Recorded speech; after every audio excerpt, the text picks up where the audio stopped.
살을 내는 듯한 칼바람이 소백산맥의 험준한 능선을 타고 미친 듯이 휘몰아치고 있었다. 한 치 앞도 분간할 수 없는 눈보라 속에서 비명조차 지르지 못한 채 허공으로 미끄러지던 작은 몸뚱이를 낚아챈 것은 피가 배어 나오는 거친 손이었다.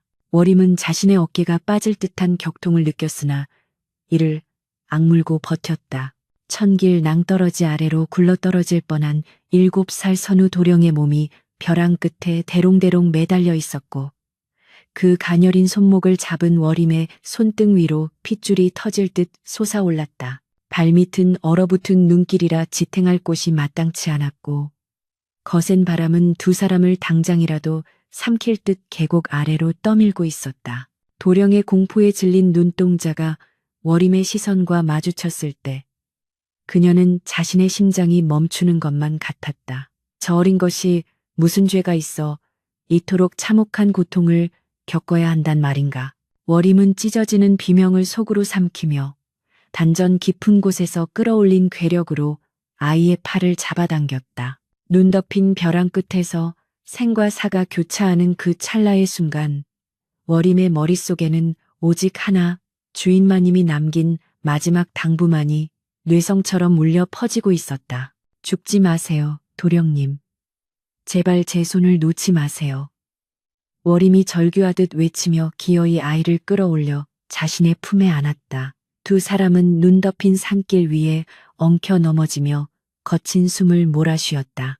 선우 도령은 공포에 질려 말조차 하지 못한 채 파랗게 질린 입술만 덜덜 떨고 있었고 워림은 그런 아이의 등을 감싸 안으며 하늘을 향해 원망 섞인 한숨을 토해냈다. 아이의 옷자락은 이미 낡아빠져 한기를 막지 못했고 집신 사이로 드러난 발가락은 동상에 걸려 붉게 부어올라 있었다. 이 처참한 광경을 지켜보던 호속 나졸들은 혀를 차며 다가왔다.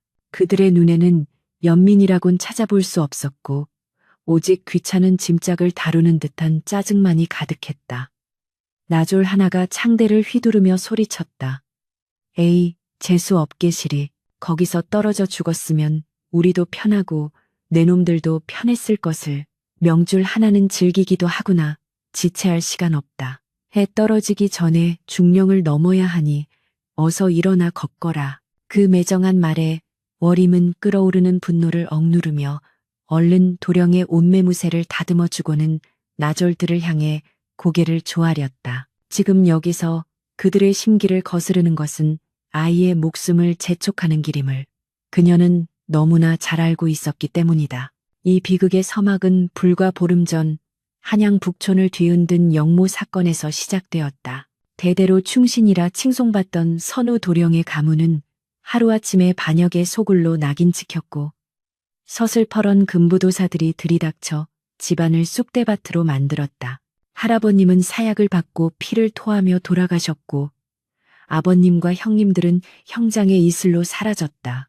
안채 깊숙한 곳에서 벌벌 떨고 있던 7살 막내 아들 선우만이 아직 사리 분별을 못하는 어린아이란 이유로 차명을 면하고 거제도로의 유배형을 받았다. 화려했던 기와집은 불탔고 수십 명의 하인들은 뿔뿔이 흩어졌거나 관비로 끌려갔다. 모두가 멸문지화를 당한 집안의 아이를 맞기 꺼려하며 도망칠 때 오직 유모 워림만이 관아마당에 무릎을 꿇고 이마가 깨지도록 조아리며 애원했다. 제발 저 어린 도령 곁을 지키게 해주십시오. 제 목숨을 걸고 유배지까지 모시겠습니다. 포졸들이 미친년이라며 매질을 해도 그녀는 아이를 놓지 않았다. 그녀에게 선우 도령은 단순한 상전의 아들이 아니었다. 젖이 부족했던 주인마님을 대신해 자신의 젖을 물려 키운 배아파 낳지 않았을 뿐 제 피와 살이나 다름없는 자식이었다. 다시 현재로 돌아와 중령 고개의 눈보라는 점점 더 거세지고 있었다. 이미 해는 서산으로 기울어 사위가 어둑해지는데 쉴만한 주막은 보이지 않았다. 선우 도령은 지친 나머지 다리가 풀려 자꾸만 눈밭에 주저앉았다. 유모, 너무 추워. 다리가 아파서 더는 못 가겠어. 엄마 보고 싶어. 아이의 울먹임이 바람소리에 묻혀 희미하게 들려왔다.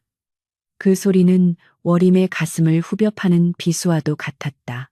나졸들은 아이가 걷지 못하자 채찍을 들어 위협하기 시작했다. 이 녀석이 어디서 꾀병을 부려 죄인의 자식이면 죄인답게 기어서라도 가야지.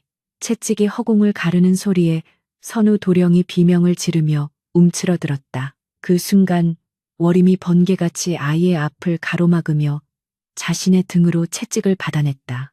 쩍 하는 소리와 함께 소못 위로 타는 듯한 고통이 전해졌지만 워림은 신음소리 한 번 내지 않고 눈을 부라리며 나졸을 올려다보았다. 그 서슬퍼런 눈빛에 기세등등하던 나졸조차 움찔하며 뒤로 물러섰다. 나으리들, 어린아이의 다리가 얼어 감각이 없는데 어찌 꾀병이라 하십니까? 이 아이가 죽어 시체가 되면 나으리들도 문책을 피하지 못할 것입니다. 제가 업고 갈 터이니 제발 채찍만은 거두어 주십시오. 워림은 단호하지만 정중한 어조로 말했다. 그녀는 알고 있었다. 이 무식하고 탐욕스러운 자들을 다루는 방법은 무조건적인 반항도 비굴한 굴복도 아닌 이익과 책임을 건드리는 것임을 말이다. 나졸들은 찜찜한 표정으로 채찍을 거두며 투덜거렸다. 내년이 힘이 남아도는 모양이구나. 그래, 어디 갈 때까지 가보거라. 뒤처지면 국물도 없을 줄 알아라. 워림은 대답 대신 얼른 몸을 낮춰 훌쩍 큰 도령을 자신의 등 위로 올렸다. 며칠간 제대로 먹지 못해 허기가 졌지만 아이가 등에 업히자 설명할 수 없는 안도감이 그녀를 감쌌다. 아이의 체온이 등 뒤로 전해지자 워림은 다시금 걸음을 떼어놓을 힘을 얻었다. 발이 푹푹 빠지는 눈길을 아이를 업고 걷는 것은 맨몸으로 걷는 것보다 10배는 더 힘겨운 일이었다.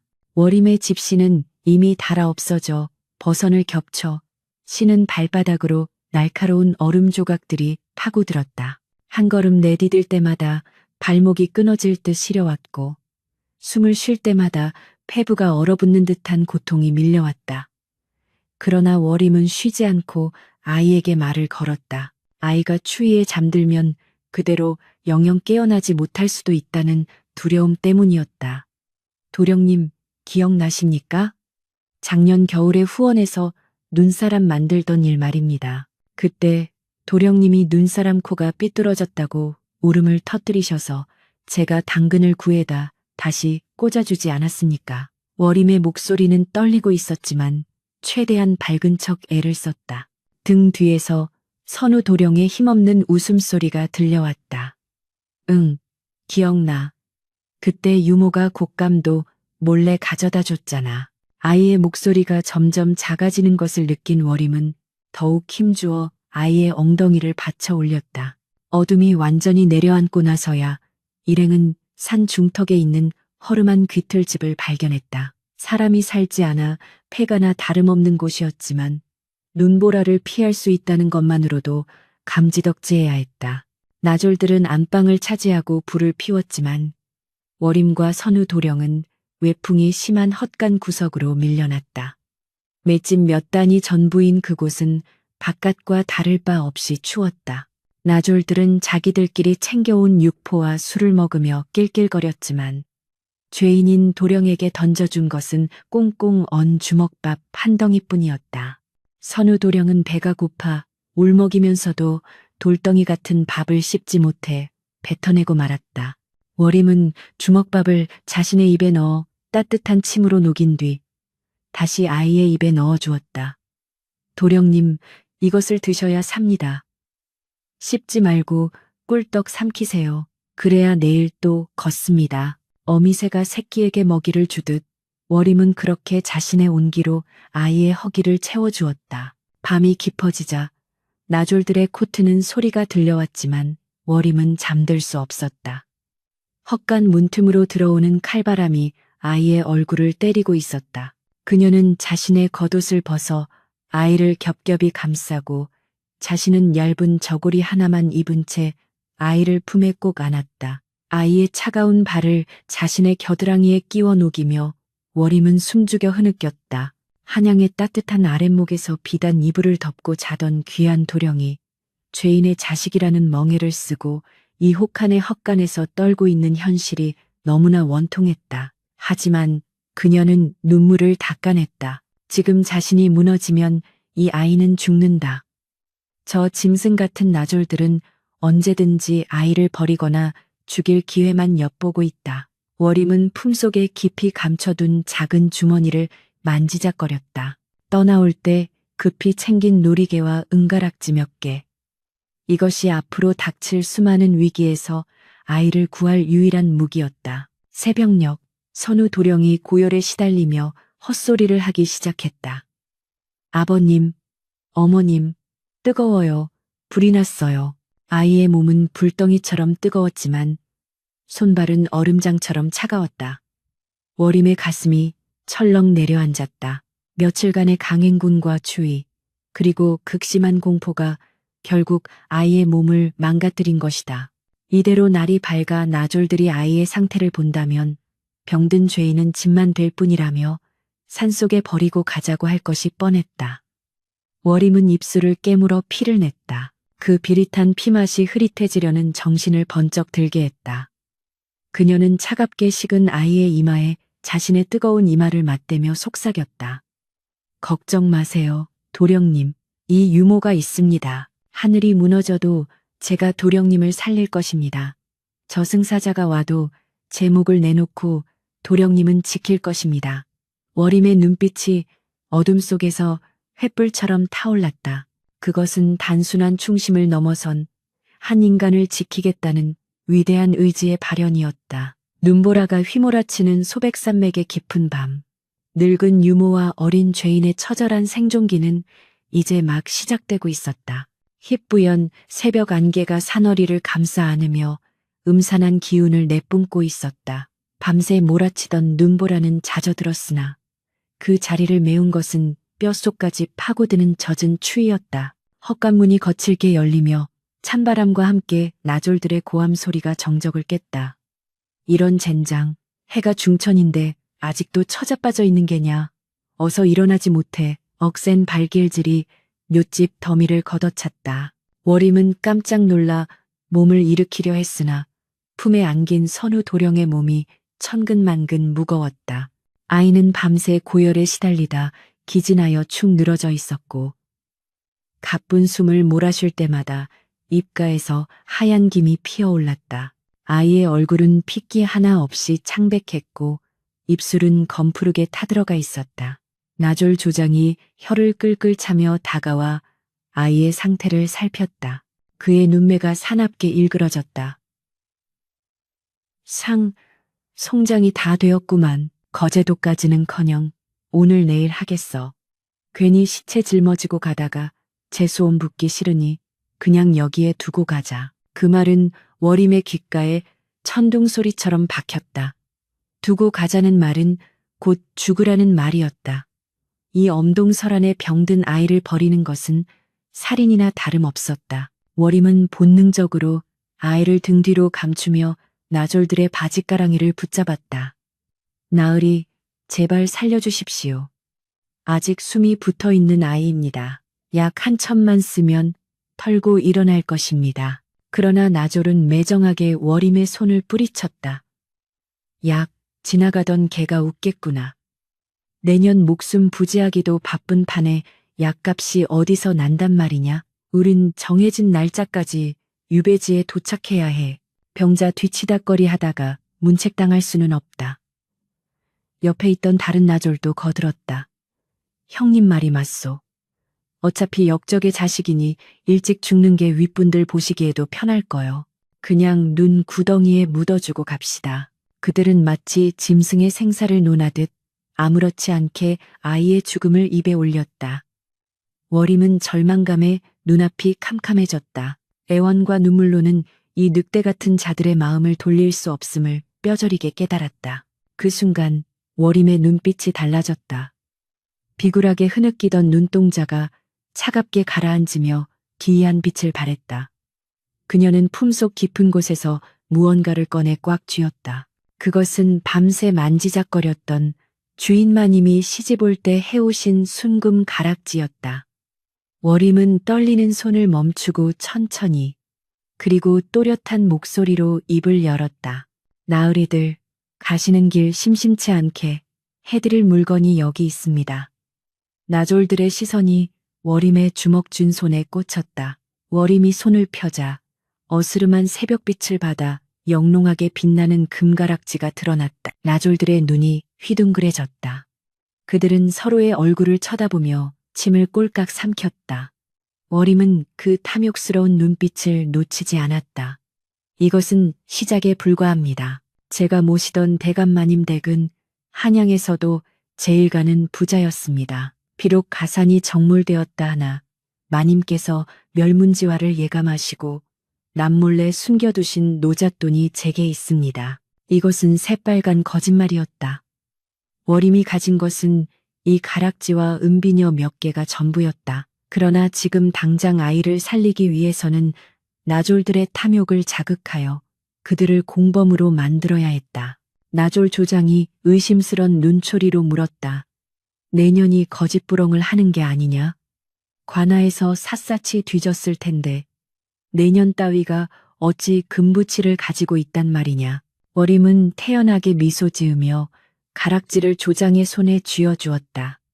보시다시피 이것은 진짜입니다. 그리고 도령님이 살아계셔야 제가 그 숨겨진 돈을 내어드릴 수 있습니다. 만약 도령님이 여기서 잘못되신다면 저는 그 자리에서 혀를 깨물고 죽을 것입니다.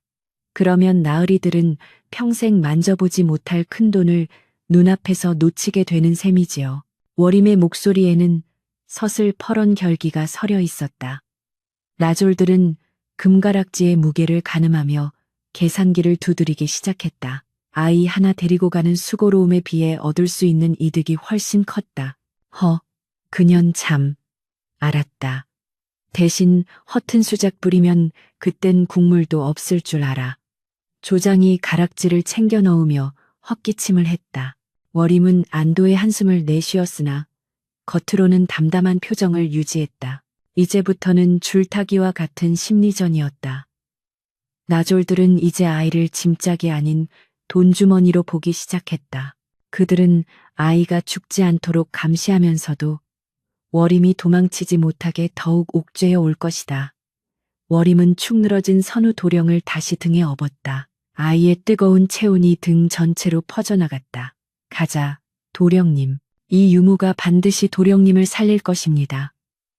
워림은 이를 악물고 발을 내디뎠다. 어제보다 몸은 1000배나 무거웠지만 마음속에는 오기가 독버섯처럼 피어올랐다. 길은 험난했다. 충청도 땅으로 들어서자 산세는 더욱 가파라졌고 눈 녹은 길은 진흙탕으로 변해 발목을 잡았다. 선우 도령은 의식이 오락가락하는 와중에도 끊임없이 헛구역질을 해댔다. 그때마다 워림은 걸음을 멈추고 아이의 등을 두드리며 입안에 오물을 닦아냈다. 나졸들은 뒤에서 재촉했지만 예전처럼 채찍을 들지는 않았다. 워림이 넌지시 던진 숨겨진 재물에 대한 환상이 그들의 폭력을 억제하고 있었다. 워림은 이 틈을 타 나졸들을 교묘하게 조종하기 시작했다.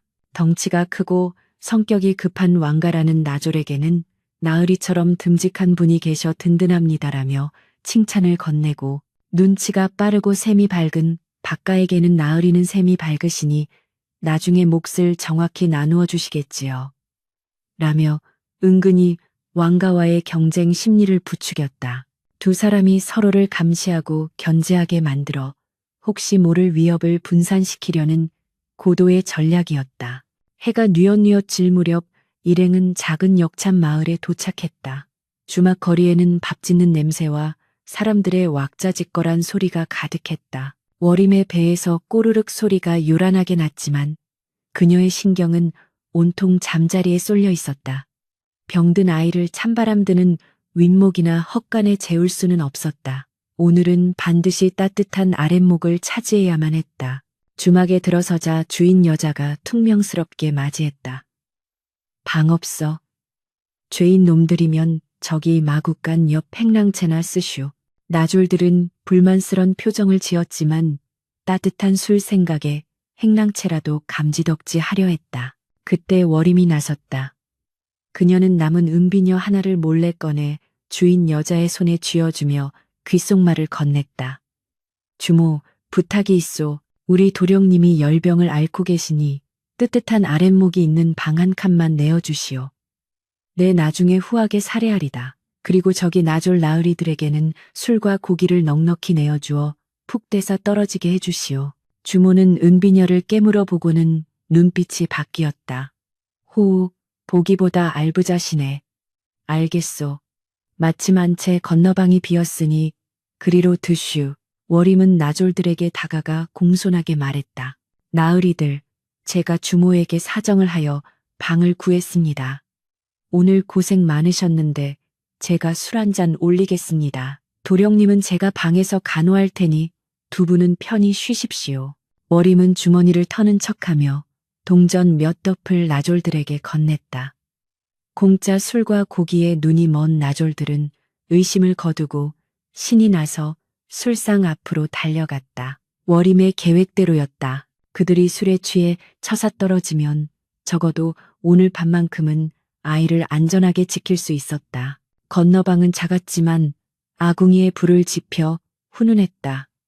월임은 아이를 아랫목에 눕히고 젖은 옷을 벗겼다. 앙상하게 마른 아이의 몸에는 매 자국과 멍이 가득했다. 월임은 눈물이 핑 도는 것을 참으며 주모에게 얻어온 소금물로 아이의 몸을 닦아냈다. 아이고, 뜨거워라. 유모, 목이 말라. 선우 도령이 힘겹게 눈을 뜨며 중얼거렸다. 월임은 급히 숭공을 떠서 아이의 입에 흘려 넣었다. 네, 도령님. 여기 물입니다. 천천히 드세요. 이제 따뜻한 방이니 괜찮습니다. 아이는 물을 받아 마시고는 조금 편안해진 얼굴로 다시 잠이 들었다. 월임은 아이의 곁에 쭈그리고 앉아 밤새 물수건을 갈아주었다. 창호지 문 밖에서는 나졸들의 걸걸한 노랫소리와 주정하는 소리가 들려왔다. 저들은 짐승이다. 먹이를 주면 꼬리를 치고 배가 고프면 이빨을 드러내는 늑대들이다. 월임은 늑대 소굴에서 어린 새끼를 지키는 어미 사슴처럼 한순간도 긴장을 늦추지 않고 문 밖을 주시했다. 밤이 깊어 삼경이 되자 나졸들의 소리도 잦아들고 코고는 소리만 요란했다. 월임은 그제야 안도의 숨을 내쉬며 벽에 기대앉았다. 긴장이 풀리자 극심한 피로가 몰려왔다. 발바닥은 물집이 터져 엉망이었고 어깨는 끊어질 듯 아팠다. 하지만 그녀는 잠들 수 없었다. 혹시라도 아이의 열이 다시 오를까 혹은 술 취한 나졸이 들이닥칠까 두려웠기 때문이다. 월임은 품속에서 아이의 어머니, 즉 돌아가신 주인마님이 직접 수놓아준 손수건을 꺼내보았다. 피 묻고 때 묻은 손수건이었지만 월임에게는 부적과도 같은 물건이었다. 마님, 보고 계십니까? 저는 비록 천한 종년이나 마님의 아들을 지키기 위해 기꺼이 악귀가 되고 사기꾼이 되었습니다. 지옥 불에 떨어져도 좋으니 제발 이 아이만은 살려주십시오. 월임은 소리 없는 기도를 올리며 아이의 손을 꼭 잡았다. 그때 방문이 벌컥 열리며 술 냄새가 확 풍겼다. 나졸 왕가였다. 그는 시뻘개진 얼굴로 비틀거리며 방 안으로 들어왔다. 월임은 화들짝 놀라 아이 앞을 가로막았다. 나으리, 어인일이십니까? 도령님이 주무시고 계십니다. 왕가는 개슴츠레한 눈으로 월임을 훑어보더니 비릿한 웃음을 흘렸다. 해, 우리 유모가 인물이 꽤 반반하단 말이야. 그 숨겨뒀다는 돈 진짜 있는 거냐? 혹시 나한테만 살짝 말해주면 내가 너를 좀 더 편하게 해줄 수도 있는데. 그가 월임의 어깨에 손을 올리려 했다. 위기였다. 술 취한 사내의 힘을 당해낼 재간은 없었다. 월임의 머리가 빠르게 돌아갔다. 그녀는 짐짓 놀란 척하며 왕가의 귀에 대고 속삭였다. 쉿, 나으리, 목소리를 낮추십시오. 사실 박가 나으리가 눈치챌까봐 말씀을 못 드렸는데 진짜 보물지도는 제 속치마 안에 꿰매어 두었습니다. 헌데 박가 나으리가 자꾸 저를 훔쳐보는 통에 꺼낼 수가 없습니다. 왕가 나으리가 박가 나으리를 좀 단속해 주시면 제가 나중에 나으리 몫을 2배로 챙겨드리겠습니다. 왕가의 눈이 번뜩였다. 탐욕은 이성을 마비시키는 가장 강력한 독이었다. 뭐, 박가 그 쥐새끼 같은 놈이 감히 그는 워림의 말을 철석같이 믿고는 당장이라도 박가를 요절낼 기세로 방을 나갔다. 밖에서야 이 박가놈아 내 놈이 자는 척하며 엿듣고 있었지 하는 고함 소리와 함께 우당탕거리는 소동이 벌어졌다. 워림은 재빨리 문을 걸어 잠그고 가슴을 쓸어내렸다. 심장이 터질 듯 뛰었다. 거짓말이 꼬리에 꼬리를 물고 커져만 갔다. 이 아슬아슬한 줄타기가 언제까지 통할지 알 수 없었다. 하지만 오늘 밤은 넘겼다. 그것으로 충분했다. 다시 고요해진 방 안, 선우 도령이 뒤척이며 눈을 떴다. 열이 조금 내렸는지 눈동자가 맑아져 있었다. 유모, 무서워. 밖에서 무슨 소리가 났어? 아이가 겁에 질린 목소리로 물었다. 워림은 아이를 품에 꼭 안고 토닥였다. 아무것도 아닙니다. 도령님. 늑대가 울어서 제가 쫓아냈습니다. 이제 아무도 도령님을 해치지 못합니다. 제가 여기 있으니까요. 워림의 눈에서 참았던 눈물 한 방울이 툭 떨어져 아이의 볼을 적셨다. 아이는 고사리 같은 손을 들어 워림의 거친 뺨을 어루만졌다. 유모, 울지 마. 내가 빨리 나을게. 나 때문에 고생시켜서 미안해. 7살 아이의 입에서 나온 말이라기엔 너무나 어른스럽고 슬픈 위로였다.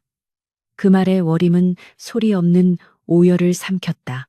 이 작고 여린 생명을 지키기 위해서라면 자신은 기꺼이 더한 짓도 할 수 있었다. 밖에는 여전히 매서운 바람이 불고 있었지만 2사람이 서로를 의지하며 웅크린 작은 방 안에는 희미하지만 따뜻한 생명의 등불이 타오르고 있었다. 충청도를 벗어나 전라도 경계로 접어들 무렵 하늘은 잿빛으로 낮게 내려앉아 금방이라도 폭설을 토해낼 듯 위태로워 보였다. 끝없이 이어지는 황토길은 얼었다. 녹길을 반복하여 질척거리는 잼이 되었고 그 위를 걷는 일행의 몰골은 차마 눈뜨고 볼 수 없을 지경이었다. 특히 선우 도령의 상태는 시시각각 악화되고 있었다. 며칠 전부터 시작된 미열은 이제 불덩이 같은 고열로 변하여 아이의 온몸을 집어삼키고 있었다. 아이는 더 이상 걷지 못하는 것은 물론이요. 워림의 등에 엎여서도 목조차 가누지 못한 채 축 늘어져 있었다. 헐떡거리는 숨소리는 쇳소리처럼 거칠었고 핏기 없는 입술 사이로는 끊임없이 헛소리가 새어나왔다. 워림의 등은 아이가 흘린 식은땀으로 흥건히 젖어 차갑게 식어갔지만 그녀의 마음은 타는 듯한 조바심으로 숯검정이 되어 있었다. 이대로 가다가는 유배지에 도착하기도 전에 길 위에서 상주를 치르게 생겼다는 불길한 예감이 독사처럼 그녀의 목을 조여왔다. 젠장, 더는 못 가겠소. 애새끼 숨 넘어가는 소리가 아주 귀신곡 소리 같구만. 앞서 걷던 나졸 왕가가 짜증을 부리며 털썩 주저앉았다. 뒤따르던 박가 역시 혀를 차며 거들었다. 형님 말이 맞소. 저 꼴을 좀 보시오. 이미 반은 송장이요. 우리가 무슨 죄가 있어 다 죽어가는 송장을 메고 이 고생이란 말이요. 나졸들의 눈빛이 흉흉하게 빛났다. 그동안 워림이 흘린 숨겨진 재물에 대한 미련 때문에 참아왔으나 아이의 상태가 가망 없어 보이자 그들의 인내심도 바닥을 드러낸 것이다. 그들은 은밀한 눈빛을 교환했다. 어차피 죽을 목숨이라면 여기서 처리하고 워림에게서 재물의 위치만 캐내어 달아나는 것이 낫겠다는 끔찍한 계산이 그들의 머릿속을 스치고 있었다. 박가가 음흉한 미소를 지으며 워림에게 다가왔다. 이복의 유모, 내 보기엔 도령 명줄이 다한 것 같네. 이 추운 산속에서 고생시키지 말고 편안하게 보내주는 게 도리가 아니겠나? 워림은 박가의 손이 도령의 목덜미를 향해 뻗어오는 것을 보고 소스라치게 놀라 뒷걸음질 쳤다. 공포가 온몸을 휘감았지만 그녀는 본능적으로 기지를 발휘했다. 지금 무력으로 저항해봐야 승산이 없었다. 그녀는 급히 아이의 저고리를 풀어 헤치고 붉게 달아오른 아이의 가슴팍을 보여주며 비명을 질렀다. 물러서십시오. 오지 마세요. 이것은 단순한 열병이 아닙니다. 마마천연두입니다. 보십시오. 이 붉은 반점들이 보이지 않습니까? 사실 그것은 땀띠와 열꽃이 섞인 것이었으나 어두운 숲 그늘 아래서는 흉측한 역병의 징조처럼 보이기에 충분했다. 마마라는 말에 나졸들의 얼굴이 사색이 되어 굳어졌다.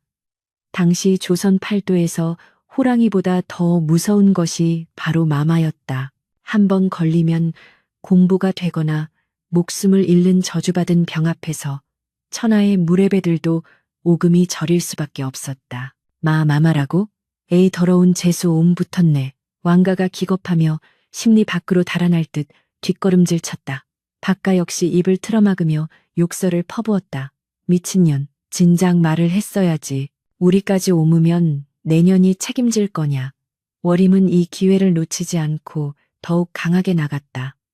그녀는 아이를 끌어안으며 도끼를 품은 눈으로 그들을 노려보았다. 저도 이제야 알았습니다. 하지만 이미 늦었습니다. 우리 셋은 며칠 동안 한 방에서 자고 숨을 섞었으니 나으리들의 몸에도 이미 역신이 깃들었을지도 모릅니다. 나졸들은 공포에 질려 자신들의 몸을 더듬거렸다. 월임은 결정타를 날렸다. 허나 아직 방법은 있습니다. 저 아래 마을에 용한 의원이 있다는 소문을 들었습니다. 제가 가서 약을 지어와 도령님도 살리고 나으리들도 예방할 수 있게 하겠습니다. 그러니 부디 저를 보내주십시오. 만약 저를 막으신다면 다 같이 여기서 역병 귀신이 되는 겁니다. 죽음의 공포 앞에서는 탐욕도 힘을 잃는 법이었다. 나졸들은 서로 얼굴만 쳐다보다가 마지못해 고개를 끄덕였다. 좋아, 대신 혼자 다녀와라. 우리는 저기 성황당 근처에서 기다릴 테니 해지기 전까지 약을 구해오지 않으면 도망간 줄 알고 관아에 고변해 버릴 테다. 그들은 도령 근처에는 얼씬도 하지 않으려 했다. 월임은 아이를 성황당 귀퉁이, 바람을 피할 수 있는 곳에 뉘어두고 자신의 겉옷을 덮어주었다. 도령님, 조금만 참으세요. 유모가 금방 다녀오겠습니다. 호랑이가 물어가도 정신만 차리면 산다 했습니다. 절대로 잠드시면 안 됩니다. 월임은 흐릿한 아이의 눈동자를 보며 피를 토하는 심정으로 당부하고는 마을을 향해 미친 듯이 달리기 시작했다. 마을은 산비탈을 한참 내려간 곳에 있었다. 월임의 버선발은 이미 피투성이었으나 고통을 느낄 겨를이 없었다. 마을 어귀에 도착해 물어물어 찾아간 의원은 허름한 초가집이었다. 늙은 의원은 월임의 행색을 보고 혀를 찼다. 약이라 약재가 있긴 하다만 값이 만만치 않아. 게다가 요즘 약재 구하기가 하늘의 별 따기라. 의원은 월임의 남루한 옷차림을 훑어보며 난색을 표했다. 월임은 품을 뒤져보았지만 이미 엽전 한 뼘 남아있지 않았다. 나졸들을 매수하느라 남은 것이 없었다. 절망감이 쓰나미처럼 밀려왔다. 돈이 없으면 사람 목숨도 구하지 못하는 세상. 이 지독한 가난과 무력감이 그녀를 짓눌렀다. 하지만 여기서 물러설 수는 없었다. 월임은 결연한 표정으로 품속에서 은장도를 꺼냈다. 빛바랜 은장도였지만 그것은 그녀의 평생을 지켜온 정절과 자존심의 상징이었다. 의원님, 돈은 없습니다. 허나 이 은장도는 제 목숨과도 같은 물건입니다. 이것으로 약값을 대신해 주십시오. 의원은 은장도를 받아들고 잠시 살펴보더니 고개를 저었다. 은값이 똥값이라 이걸로는 부족하네. 귀한 약재를 쓰려면 턱없이 모자라. 월임은 입술을 깨물었다. 더 이상 내놓을 것이 없었다. 그때 방구석에 놓인 가위가 눈에 들어왔다. 조선 여인에게 머리카락은 부모에게 물려받은 신체의 일부이자 목숨과도 같은 것이었다. 머리를 자른다는 것은 곧 세상을 버리거나 비구니가 되겠다는 뜻이었다. 월임은 망설임 없이 가위를 집어들었다. 그렇다면 이것을 보태겠습니다. 삭둑하는 서늘한 소리와 함께 워림의 긴 댕기 머리가 바닥으로 툭 떨어졌다. 검고 윤기 흐르던 머리카락이 잘려나가자 그녀의 목덜미가 차만히 드러났다. 의원은 그 기막힌 광경에 입을 다물지 못했다. 아니, 이보시오. 이게 무슨 짓인가. 워림은 잘린 머리카락 뭉치를 주어 은장도 옆에 가지런히 놓으며 무릎을 꿇었다. 제 머리카락은 가채를 만드는 데 쓰일 수 있을 것입니다. 제발 약을 주십시오. 주인을 살리기 위해서라면 저는 팔다리라도 자를 수 있습니다. 그녀의 눈에서는 눈물 대신 시퍼런 불꽃이 일고 있었다. 늙은 의원은 한참 동안 워림을 바라보았다. 그 눈빛에 담긴 처절한 충심에 압도된 것이었다. 그는 긴 한숨을 내쉬며 약재 서랍을 열었다. 지독한 여인네로고 내 평생 자네 같은 충신은 처음 보네. 가져가게. 내 가장 좋은 약으로 지어줌세. 약을 받아든 워림은 다시 산을 올랐다. 머리카락이 잘린 머리가 허전하고 추웠지만 품에 안은 약봉지의 온기가 그녀를 지탱했다. 성황당에 도착했을 때 선우 도령은 의식을 잃고 가쁜 숨만 몰아쉬고 있었다. 나졸들은 멀찌감치 떨어져 불을 피우고 자기들끼리 수군대고 있었다. 워림은 급히 낡은 냄비에 눈을 녹여 물을 끓이고 약을 달였다.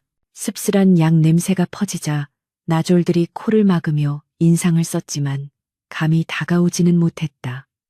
워림은 숟가락으로 약물을 떠서 아이의 입에 조심스럽게 흘려 넣었다. 도령님, 삼키세요. 쓴 약이 몸에 좋은 법입니다. 이걸 드셔야 어머님을 뵙지요. 목구멍이 부어 약을 잘 넘기지 못하는 아이의 목을 주무르며 워림은 헌신적으로 약을 먹였다. 밤이 깊어가자 열과의 사투가 시작되었다. 약 기운이 도는지 아이는 온몸에서 땀을 비오듯 쏟아내며 괴로워했다. 뜨거워. 살려주세요.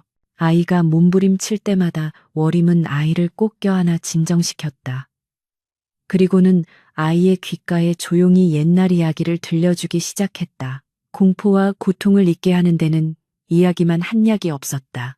도령님, 옛날의 말입니다. 아주 용감한 장수 한 분이 계셨습니다. 그분은 캄캄한 동굴 속에 갇혀 호랑이와 마주쳤지요. 모두가 죽었다고 생각했을 때 장수는 호랑이의 눈을 똑바로 쳐다보며 말했습니다.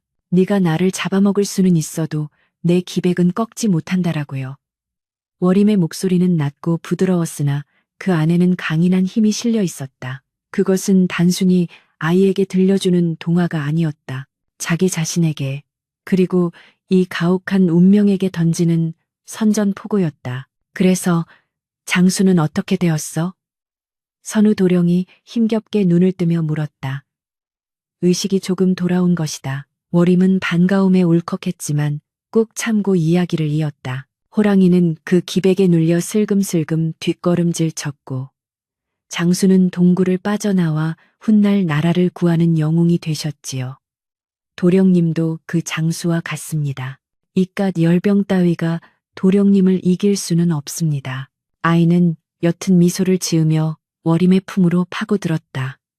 응, 나도 이길 거야. 유모가 있으니까. 그 말 한마디가 잘려나간 머리카락의 빈자리를 찢어진 마음의 상처를 가득 채웠다.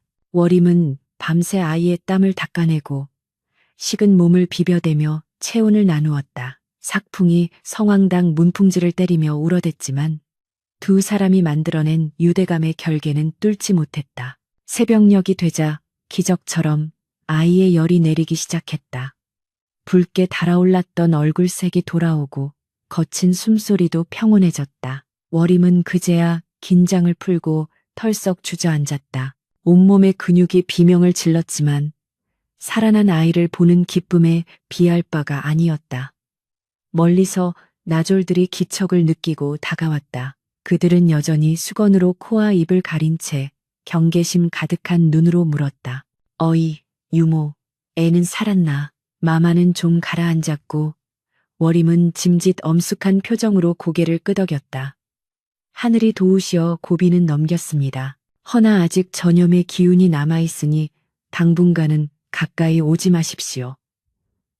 제가 업고 갈 터이니 나으리들은 앞서 가시기만 하면 됩니다. 이 사건을 계기로 유배 행렬의 주도권은 완전히 워림에게 넘어왔다. 나졸들은 역병이 두려워 워림의 말이라면 고분고분 따르게 되었고 아이를 짐짝 취급하던 태도도 사라졌다. 그들은 아이가 죽으면 자신들도 전염될까봐 오히려 아이의 상태를 살피며 눈치를 보게 되었다. 워림은 댕기머리가 잘려나간 짧은 단발머리를 헝겊으로 동여매며 새벽 하늘을 올려다보았다.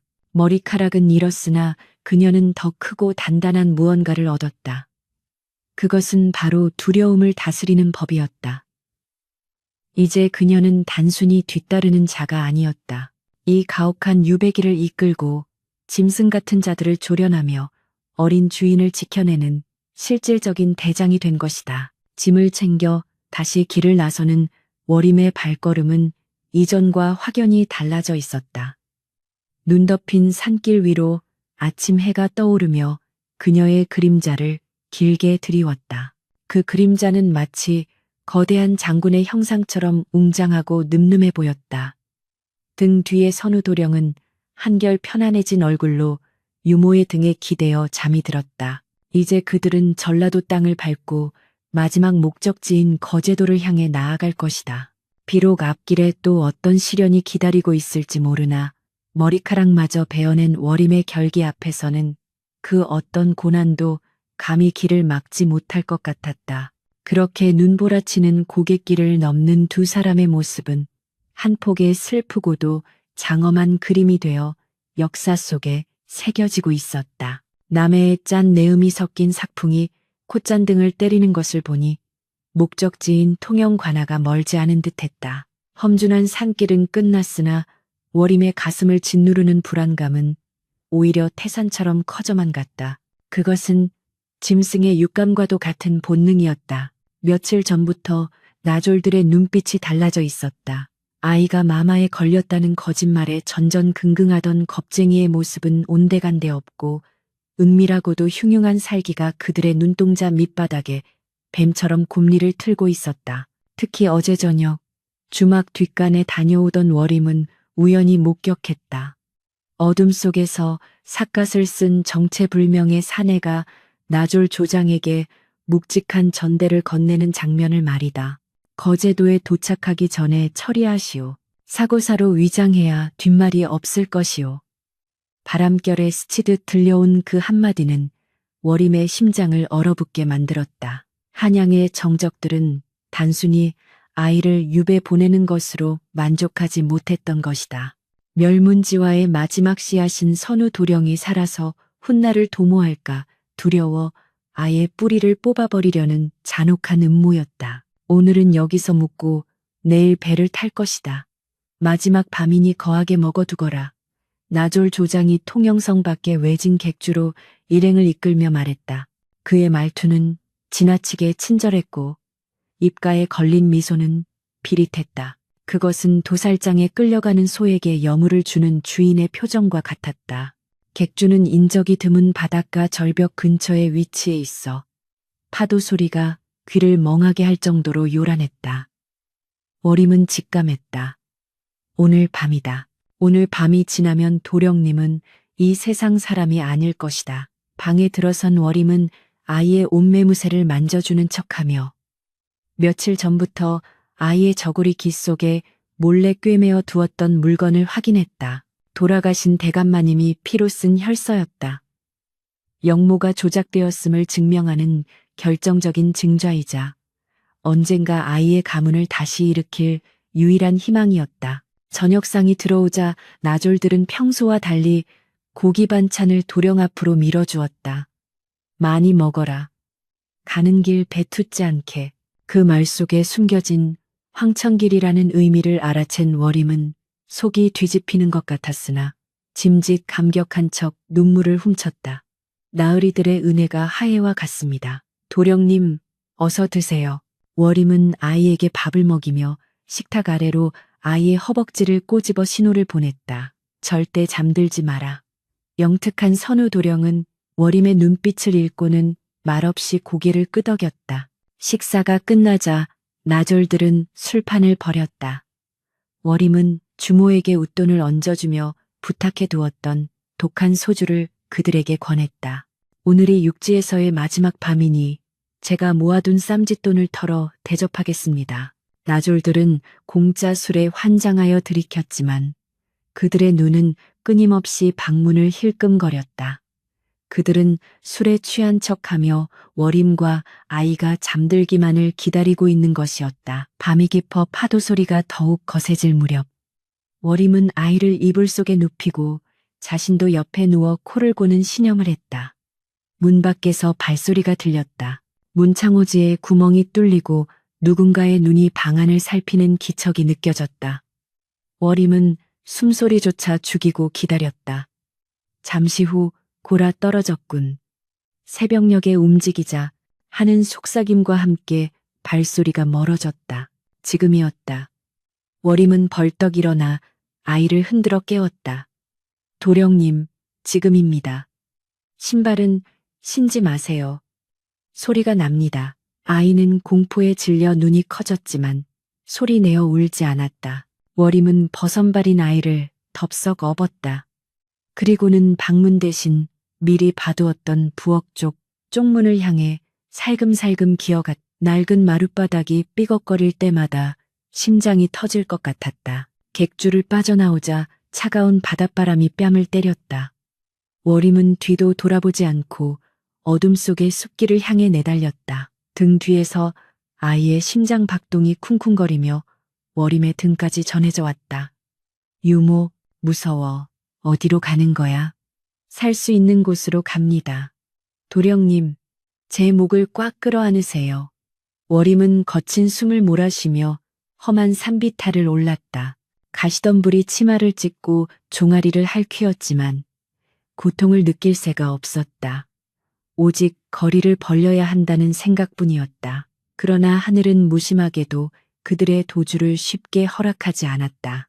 얼마 지나지 않아 객주 쪽에서 요란한 고함 소리와 함께 횃불이 켜지는 것이 보였다. 저깃다, 도망쳤다, 잡아라. 늑대들의 추격이 시작된 것이다. 전연이 눈치를 챘구나. 거기 서라. 잡히면 뼈도 못 추릴 줄 알아라. 나졸들의 고함 소리가 산을 울리며 점점 가까워졌다. 훈련받은 장정들의 발걸음을 아이를 업은 늙은 안악이 따돌리는 것은 애초에 불가능한 일이었다. 워림은 죽을 힘을 다해 달렸으나 폐가 찢어질 듯 아파오고 다리가 후들거려 자꾸만 비틀거렸다. 막다른 길이었다. 앞은 시커먼 파도가 넘실대는 깎아지른 절벽이었고 뒤는 횃불을 든 나졸들이 포위망을 좁혀오고 있었다. 더 이상 갈 곳이 없었다. 워림은 절벽 끝에 서서 아이를 내려놓고 자신의 등 뒤로 숨겼다. 그리고 바닥에 굴러다니는 날카로운 돌멩이 하나를 집어들었다. 횃불을 든 나졸 조장이 씩씩거리며 나타났다. 그의 얼굴은 분노와 살기로 일그러져 악귀와 같았다. 이 독한 년, 감히 우리 눈을 속이고 도망을 쳐? 내년 때문에 내 목이 달아날 뻔했다. 조장이 칼을 뽑아들고 천천히 다가왔다. 워림은 돌멩이를 쥔 손을 부들부들 떨면서도 독사 같은 눈으로 그를 노려보았다. 오지 마라. 한 발짝만 더 오면 이 아이와 함께 저 바다로 뛰어들 것이다. 시체조차 찾지 못하게 만들어 내 놈들이 문책을 당하게 만들 테다. 워림의 서슬퍼런 위협에 나졸들이 주춤했다. 아이의 시체를 확인해야만 의뢰금을 받을 수 있는 그들에게 투신자살은 곤란한 결말이었다. 박가가 음흉하게 웃으며 회유했다. 어허, 유모, 진정하게. 우린 그저 길을 잃을까봐 쫓아온 것뿐이야. 이리 오게. 도령만 넘겨주면 내년은 살려주마. 돈도 두둑이 챙겨줄 테니 어디 가서 팔자 고치고 살면 되지 않겠나? 닥쳐라. 내 놈들이 받은 그 더러운 돈이 지옥 문턱에서 너희를 구해줄 것 같으냐? 워림이 피를 토하듯 소리쳤다. 이분은 명문가의 적장자이자 억울하게 돌아가신 충신의 핏줄이다. 내 놈들 같은 짐승들이 감히 손댈 뿐이 아니란 말이다. 워림의 일갈에 조장의 인내심이 바닥났다. 에이, 말귀를 못 알아쳐먹는 년이군. 그냥 다 죽여버려. 조장이 칼을 휘두르며 달려들었다. 월임은 비명을 지르며 달려드는 조장의 팔을 물어뜯고 돌멩이로 이마를 찍으려 했다. 그러나 역부족이었다. 조장의 억센 발길질에 월임은 나가 떨어졌고 입에서 붉은 피가 뿜어져 나왔다. 유모, 선우 도령이 울부짖으며 쓰러진 월임 위로 엎드렸다. 조장이 피 묻은 칼을 치켜들고 아이를 향해 내리꽂으려는 찰나였. 멈추어라. 천둥 같은 호통 소리가 어둠을 가르고 울려 퍼졌다. 나졸들의 움직임이 일시에 멈췄다. 숲속 어둠 속에서 한 무리의 사내들이 그림자처럼 나타났다. 그들의 선두에는 낡은 패랭이를 쓴 허름한 차림의 청년이 서 있었다. 그러나 그의 눈빛만은 횃불보다 더 강렬하게 빛나고 있었다. 나졸 조장이 코웃음을 쳤다. 뭐야? 이 거지 같은 놈들은 목숨이 아깝거든 썩 꺼져라. 그러자 청년이 품속에서 둥근 패를 꺼내 높이 들어 올렸다. 횃불 빛을 받아 황금빛으로 번쩍이는 그것은 5마리의 말이 새겨진 마패였다. 암행어사 출두야. 청년의 외침과 함께 숲속에 매복해 있던 역졸들이 쏟아져 나왔다. 역적의 하수인들아, 포박을 받아라. 순식간에 상황은 역전되었다. 기세등등하던 나졸들은 혼비백산하여 도망치려 했으나 역졸들의 몽둥이에 맞아 줄줄이 굴비처럼 엮이는 신세가 되었다. 조장은 바들바들 떨며 마패 앞에 무릎을 꿇고 머리를 조아렸다. 아이고, 어사 나으리. 죽을 죄를 지었습니다. 저희는 그저 시키는 대로 했을 뿐입니다요. 어사는 차가운 눈으로 그들을 내려다보았다. 어린아이의 목숨을 돈과 맞바꾸려 한 내놈들의 죄는 능지처참을 당해도 마땅하다. 관하로 끌고 가서 그 배후를 낱낱이 밝혀내라. 나졸들이 끌려가고 상황이 정리되자 어사는 급히 쓰러진 월임과 도령에게 다가왔다. 괜찮으십니까? 늦어서 송구합니다. 어사의 얼굴을 본 월임의 눈이 커졌다. 그는 바로 선우 도령에 붙인 돌아가신 대감마님이 생전에 아끼시던 제자 강선비였다. 선비님. 아니, 어사 나으리. 월임은 안도감에 맥이 풀려 눈물을 쏟아냈다. 선우 도령도 형님. 하며 어사의 품에 안겨 엉엉 울었다. 강어사는 아이를 꼭 껴안으며 눈시울을 붉혔다. 미안하다, 선우야. 스승님의 은혜를 입고도 너무 늦게 왔다. 조정의 간신배들이 득실거려 움직일 수가 없었다. 너희가 떠났다는 소식을 듣고 밤낮 없이 말을 달려왔단다. 월임은 떨리는 손으로 아이의 옷깃을 뜯어 숨겨두었던 혈서를 꺼내 강어사에게 바쳤다. 나으리, 이것을 대감마님께서 남기신 마지막 유언이자 증좌입니다. 부디 이것으로 대감마님의 억울함을 풀어주시고 우리 도령님을 살려주십시오. 피로 쓰인 글씨를 본 강어사의 손이 부들부들 떨렸다. 그는 혈서를 소중히 품에 넣으며 월임의 손을 잡았다. 자네가 이 아이를 그리고 이 나라의 정의를 지켰네. 내 목숨을 걸고 약속하마. 반드시 이 혈서를 전하께 바쳐 스승님의 신원을 회복하고 간신배들을 처단할 것이다. 하지만 아직 끝난 것은 아니었다. 강어사는 안타까운 표정으로 말했다. 허나 당장은 유배의 어명을 거역할 수 없다. 지금 내가 너희를 데리고 한양으로 돌아가면 오히려 역적들이 나를 꼬투리 잡아 이를 그르칠 수 있다. 일단은 거제도로 가야 한다. 대신 내가 믿을 만한 사람들을 붙여 거제도에서의 생활을 돌보아 주도록 하겠다. 때가 될 때까지 부디 살아만 있어 다오. 월임은 피투성이가 된 얼굴로 미소 지으며 고개를 끄덕였다. 염려 마십시오. 여기까지도 왔는데 그곳에서 못 살겠습니까? 제가 있는 한 도령님은 털끝 하나 다치지 않을 것입니다. 동이 트기 시작했다. 붉게 타오르는 아침 해가 바다 위로 솟아오르며 지난밤의 악몽을 씻어내고 있었다. 월임은 퉁퉁 부은 몸을 일으켜 다시 아이를 업었다. 이제 남은 길은 배를 타고 들어가는 짧은 여정뿐이었다. 강어사가 마련해준 배에 오르며 월임은 육지를 향해 그리고 하늘을 향해 깊은 절을 올렸다. 그것은 살아남았다는 감사이자 앞으로 견뎌내야 할 긴 기다림에 대한 다짐이었다. 배가 물살을 가르며 나아가자 워림의 등 뒤에서 선우도령이 속삭였다. 유모, 우리 꼭 다시 돌아오는 거지? 형님이랑 약속했으니까. 워림은 아이의 손을 꼭 잡으며 대답했다. 그럼요, 도령님. 겨울이 지나면 반드시 봄이 오듯 우리는 반드시 돌아갈 것입니다. 멀어지는 육지에는 포승줄에 묶인 나졸들이 끌려가는 모습이 보였고 뱃머리에 선 두 사람의 머리 위로 희망의 갈매기가 날아오르고 있었다. 제5장 거제도의 바다는 사나웠다. 남해의 검푸른 물결은 쉴 새 없이 갯바위를 때리며 하얀 포마를 토해냈고 그 소리는 마치 억울하게 죽은 귀신들의 통곡처럼 들려왔다. 유배 생활 10년, 그 세월은 워림의 몸과 마음에 지울 수 없는 나이테를 깊게 새겨놓았다. 한때 곱던 그녀의 손은 조개 껍데기에 베이고 바닷물에 절어 거북이 등껍질처럼 딱딱하게 갈라졌고 허리는 기억이 자로 굽어 지팡이 없이는 한 걸음도 떼기 힘들었다. 그러나 그녀의 눈빛만은 여전히 형형하게 살아있었다. 새벽마다 정화수 한 그릇을 떠놓고 북쪽 하늘 한양을 향해 올리는 기도는 하루도 빠짐없이 계속되었다. 비나이다, 비나이다, 우리 도령님. 부디 이 모진 세월을 견디고 다시금 가문의 영광을 찾게 해 주소서. 워림의 하루는 칠흑 같은 어둠 속에서 시작되었다. 그녀는 남들이 잠든 새벽에 일어나 갯벌로 나갔다. 살을 애는 듯한 찬 바닷물에 손을 담그고 굴을 캐고 미역을 건졌다.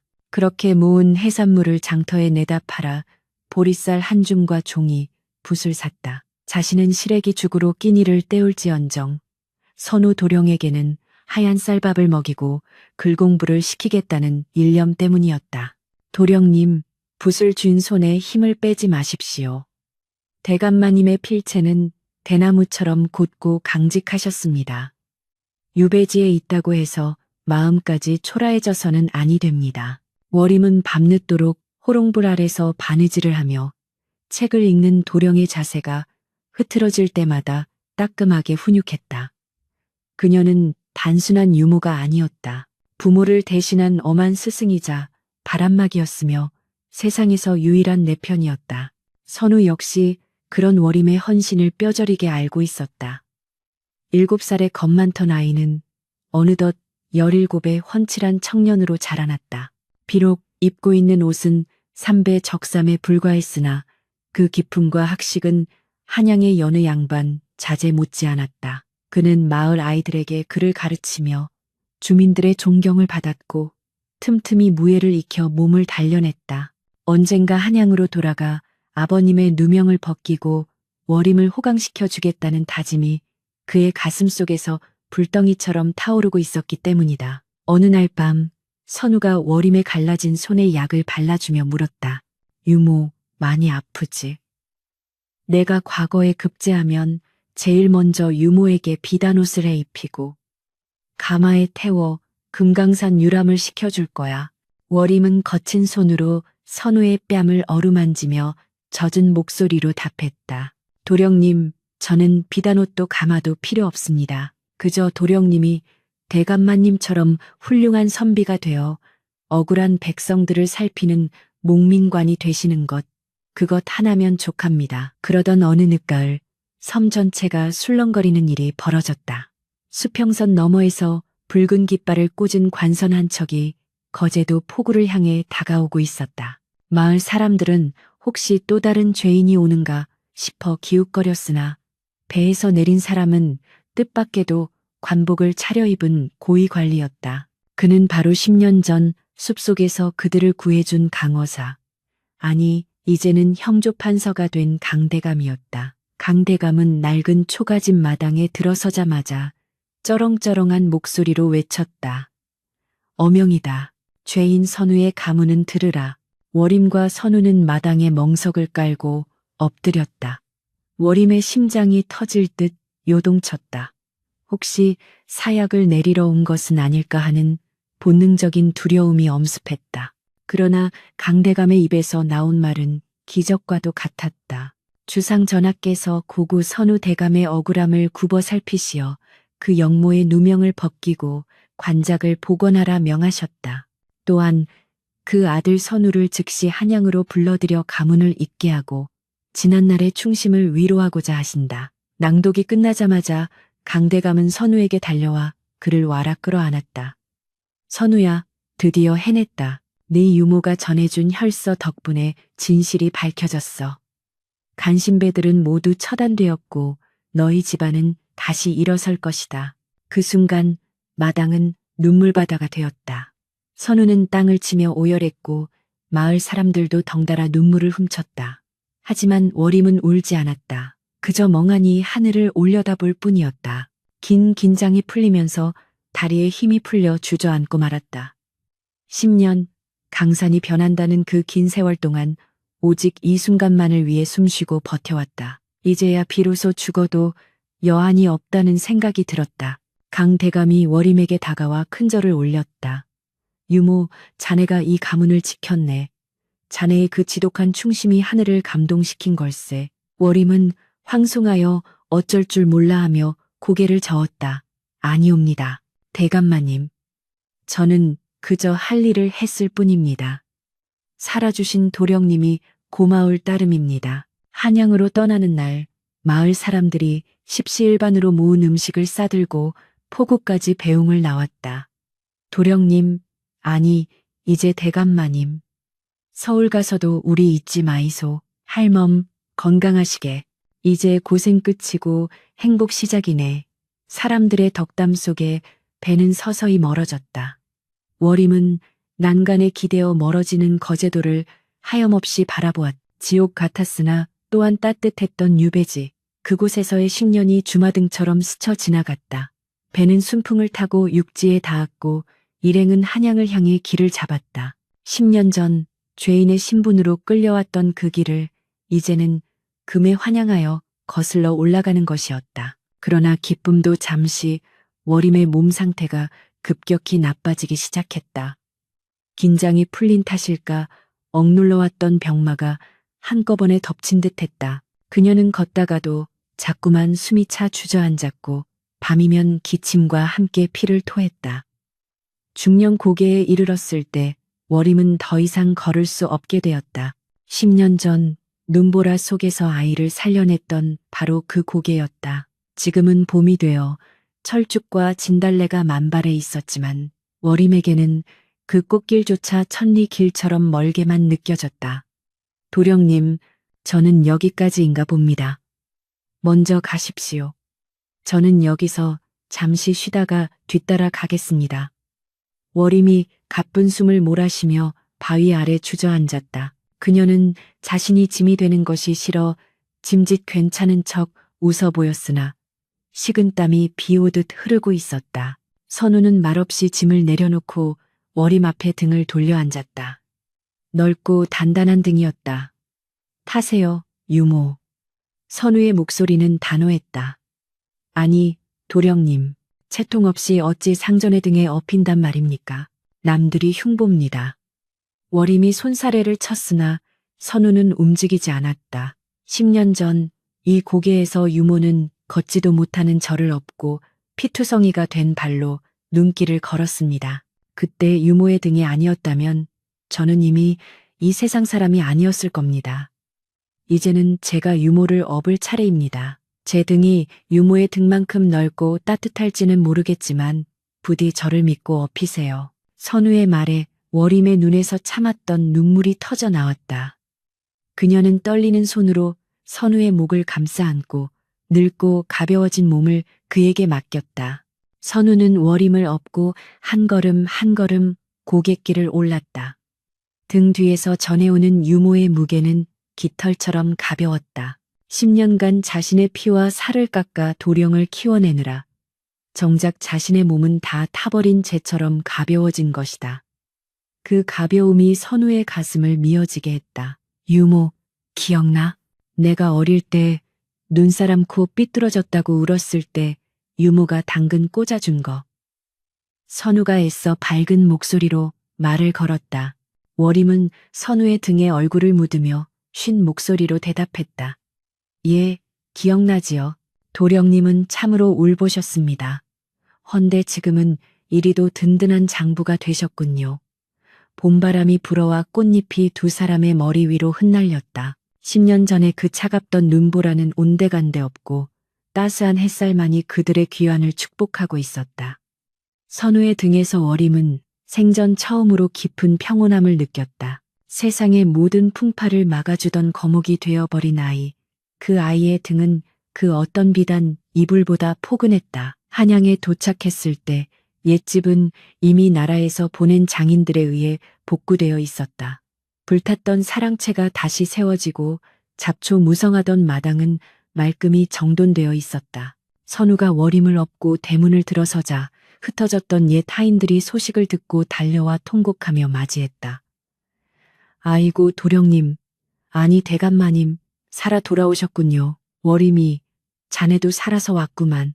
눈물과 웃음이 뒤섞인 재회의 마당에서 선우는 월임을 가장 양지 바른 안채로 모셨다. 비단 이불을 깔고 최고의 의원을 불렀으나 의원은 고개를 저으며 조용히 선우에게 말했다. 기력이 다하셨습니다. 약으로 될 일이 아닙니다. 그저 편안하게 모시는 것이 최선입니다. 그날 밤 달빛이 교교하게 비추는 안채 마루에 월임이 누워 있었다. 선우는 그녀의 손을 꼭 잡고 곁을 지켰다. 창밖에는 매화나무 한 그루가 하얀 꽃망울을 터뜨리고 있었다. 월임이 흐릿한 눈으로 그 매화를 바라보며 입을 열었다. 도령님, 저 매화가 참 곱습니다. 대감마님께서 아끼시던 나무였는데 죽지 않고 살아서 꽃을 피웠군요. 선우가 눈물을 삼키며 말했다. 네, 유모가 지켜낸 덕분입니다. 내년에도 내후년에도 저 꽃을 같이 봐야지요. 월임은 희미하게 미소 지으며 고개를 저었다. 아니옵니다. 저는 이제 충분합니다. 겨울이 가고 봄이 왔으니 제 소임은 다했습니다. 월임의 시선이 선우의 얼굴에 머물렀다. 10년의 세월 동안 눈물과 땀으로 키워낸 번듯한 청년. 그녀에게 선우는 주군이자 아들이자 신앙이었다. 도령님, 부디 성군을 보필하시고 백성을 긍휼히 여기는 어진 정승이 되십시오. 그리고 이 늙은 유모를 잊지 말아 주십시오. 그녀의 목소리는 점점 작아져 바람 소리처럼 흩어졌다. 선우는 월임의 손을 자신의 뺨에 가져다 대며 오열했다. 어찌 있겠습니까? 유모는 제 어머니이자 생명의 은인입니다. 가지 마세요. 제발. 그러나 월임의 손에서 서서히 힘이 빠져나갔다. 그녀의 눈은 감겼지만 입가에는 세상 그 누구보다 평온하고 행복한 미소가 서려 있었다. 평생을 바친 충심과 사랑이 결실을 맺은 순간 그녀는 고단했던 짐을 내려놓고 영원한 안식에 든 것이다. 선우는 월임의 식어가는 몸을 끌어안고 목 놓아 울었다. 그의 울음소리는 밤하늘로 퍼져나가 한양 성곽을 넘어 멀리 거제도의 파도 소리까지 닿는 듯했다. 이튿날 선우는 월임을 양지 바른 선산, 부모님의 묘소 바로 곁에 장사 지냈다. 비석에는 충비, 종비, 월임의 묘라는 글귀 대신 선우가 직접 피를 내어 쓴 이모이모 월임지묘라는 6글자가 새겨졌다. 의로운 어머니, 그것은 신분을 뛰어넘어 그녀에게 바칠 수 있는 최고의 헌사였다. 세월이 흘러 선우는 정승의 반열에 올랐고 청백리로 이름을 떨치며 나라를 태평성대로 이끌었다. 그러나 그는 아무리 바빠도 매년 봄 매화가 필 무렵이면 어김없이 월임의 묘소를 찾았다. 그리고 그 무덤가에 앉아 눈보라치던 그의 겨울 자신을 업고 걷던 늙은 유모의 이야기를 자신의 자식들에게 들려주곤 했다. 보아라. 세상에서 가장 강한 것은 높은 벼슬도 많은 재물도 아니다. 칼바람 부는 설한 쉬한의 길을 걸으면서도